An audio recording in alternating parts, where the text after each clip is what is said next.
सुभद्रा टंका प्रथम किस्तिर चतुर्थ पर्याय आसबार थिला डिसेंबर मास 25 तारिख रे किंतु ताहा स्थगित रखा जाइथिला। एहाको नै आज एक नुवा तारिख घोषणा करिसेंती सरकार। तबे केबे मिलिबो प्रथम किस्तिर चतुर्थ पर्यायर टंका कोन रहिछि संपूर्ण अपडेट आसंतु एबे हमें जानिबा। चैनल जब प्रथम थर पर वीडियो देखुछन तबे चैनल को सब्सक्राइब करंतु आ जदि फेसबुक रे वीडियो देखुछन तबे पेज को फॉलो कर नियंतु एवं जानि रखंतु कि जनवरी रे भी एमानकु मिलिबो नाही टंका लिस्ट रे रहिबने ना से लिस्ट रे नाम थिले मध्य सरकार पक्षरु ताहा रिजेक्ट कर दिया जिवो एवं प्रथम पर्याय सुभद्रा टंकार चतुर्थ फेज शेष पर्याय किस्ती केबे आसीबो से नै निजे मध्य मुख्यमंत्री घोषणा करिसंती एवं एहा मध्य कहिसंती कि आसंता नुवा वर्ष जनवरी मास उपलक्षे मिलिबो प्रथम किस्तीर चतुर्थ पर्यायर टंका 1 कोटी हिताधिकारी को मिलिबो सुभद्रा टंका एने घोषणा करिसंती मुख्यमंत्री। पूर्व प्रथम किस्तीर 3टी पर्याय टंका हिताधिकारी खाता को आसी सारिछि।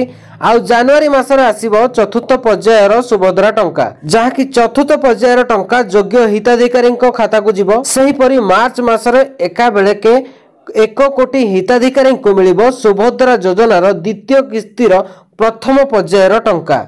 जो 1 कोटी महिला पाइबे सेमाने ही सही द्वितीय पर्याय रे पाई परिबे टंका। एवं बुधवार दिन रहिथिबा एक बैठक रे मुख्यमंत्री मध्य आलोचना करिसंती कि जनवरी मासरे हिताधिकारी महिला को मिलिबो सुभद्रा टंका। चतुर्थ पर्याय टंकार हिताधिकारी संख्या 1 कोटी छुईबो। आउ एहा परे परे आसंता वर्ष मार्च मासरे एका बेले 1 कोटी महिला को खाता को जीवो सुभद्रा योजनार द्वितीय पर्याय टंका। तबे एबे हमें जानिबा कि केउ माने सुभद्रा टंका पाइबे नहीं आवेदन करथिले भी कटि जीव ना। जानंतु राज्यर सरकारक गाइडलाइन कौन रही। जो महिला माने निम्नलिखित मानदंड मध्यरु कोनोसी टी पूर्ण करंती सेमाने ही योजना अधीन लाभ पाइबाकु योग्य हेबे बा सेमानकर ना काटी दिया जिवो। एवं सुभद्रा योजना रे शामिल हेबाकु थिबा महिलांक बयस 21 वर्षरु कम होई नथिबा आवश्यक। सही भली 60 वर्षरु अधिक कौनसी महिला सुभद्रा योजना रे शामिल होई परिबे नाही। एमाने जदि आवेदन करिथिबे तबे सेमानक ना लिस्ट रु रिजेक्ट कर दिया जिवो। सही भली जदि कौनसी महिला मासकु 1500 टंका किंबा ताठारु अधिक किंबा वार्षिक मोट 18000 टंका बा ताठारु अधिक कौनसी राज्य किंबा केंद्र सरकार योजना तथा पेंशन छात्रवृत्ति इत्यादि सहायता ग्रहण करूछंती तेबे सेमाने सुभद्रा टंका पाइबा पई योग्य विवेचित हेबे नाही।